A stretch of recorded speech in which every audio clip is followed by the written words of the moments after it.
millénaires, l'homme a dû faire des efforts de toutes sortes pour lutter contre l'oubli et essayer de grignoter un petit peu des parts qu'on retirait en quelque sorte à l'oubli, momentanément en général.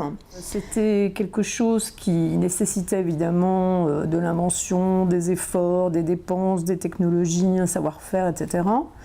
Pendant, disons, les 10-15 premières années de cet essor numérique, on a surtout vu, on s'est d'abord réjoui en fait de cette sorte de mémoire intégrale, qui évidemment reste un fantasme lui aussi très ancien, qui renaît à chaque âge technologique. Et donc on s'est dit, bon bah voilà, tout va laisser des traces tout seul, c'est merveilleux, extraordinaire, on va enfin arriver à la mémoire totale. Et aujourd'hui, dans cet environnement numérique, évidemment c'est à condition qu'on se situe dans cet environnement et donc dans un régime, disons, hyper connecté.